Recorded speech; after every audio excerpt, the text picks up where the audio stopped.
Hello there. In the beginning of this build, I ended up starting hand sanding just because I wanted to experiment to see whether this was casted as a whole. To my amazement, it wasn't casted as a whole, which worked out wonders for me, because if it was, the first couple centimeters into the cast itself, I would be able to look right into it, and that would have caused a whole lot of problems from then on there. Then I would have to fill it from the inside out. So luckily, that didn't happen. In the beginning stages of this build, my Dremel attached with a harsh grit attachment was my best friend in taking this lightning bolt off with ease.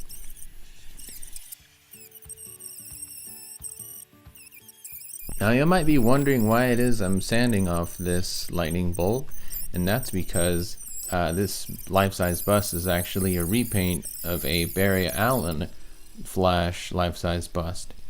And they kind of made this a bit of a variant and started painting it in reverse colors. But the thing about it, they didn't reverse the lightning bolt, and that, once in possession, posed a real big annoyance and problem for me.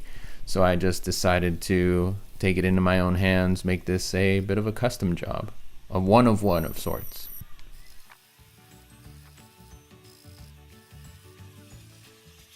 Since I had finished dremeling off a good portion of the lightning bolt off, I started attacking this with a harsh grit sandpaper and started hitting it with light coats of paint just so I can see the highs and lows. So it was a attack of harsh grit sandpaper and a bit of my Dremel and just a lot of handwork after that. Gray spots, or gray blobs you may see on the chest, are epoxy sculpt that I've managed to fill some of the lows to match the highs, so I started sanding those down. You'll get a lot of that, and you'll see that epoxy sculpt plays a major role towards the end of this video.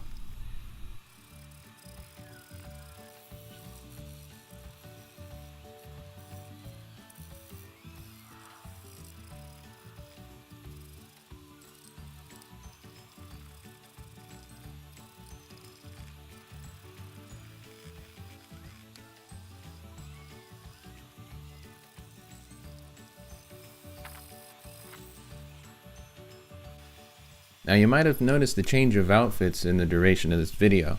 That is because this build approximately took me about 1.5 to maybe even 2 weeks, and you're getting all of 2 weeks in just about 10 minutes of work.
Now after that last bit of primer, I thought I was done, but the more I analyzed the statue after the primer had cured, the more I realized there was tiny little imperfections that I can make more smooth.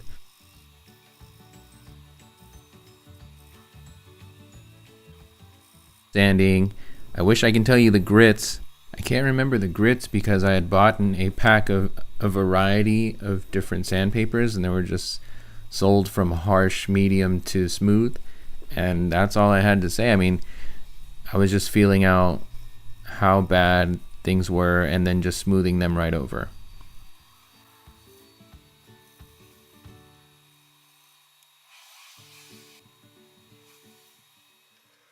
Now this is the last session of sanding. As you can see, there's no more epoxy sculpt being used. I'm just bringing down the highs to the lows. You can't really see it unless I zoom in, but trust me, they're there.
And that is it.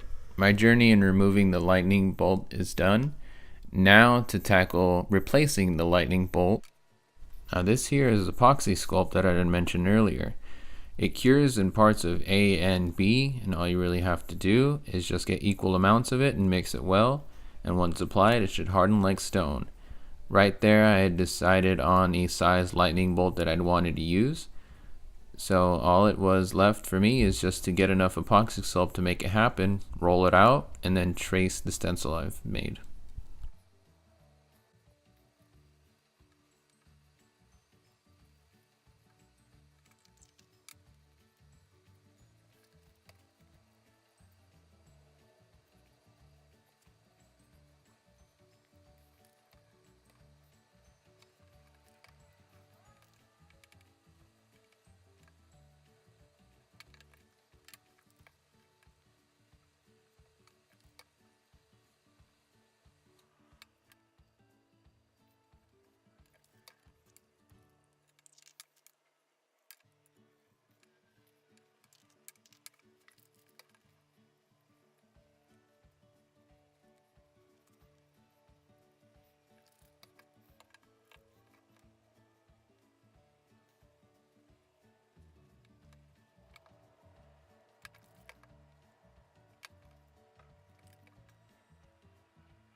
Of course, when this lightning bolt is applied, I'll have to do more sanding and refining the edges, but I'd figured I wouldn't record that because I know I'm tired of working on that chest and you might be tired of watching it.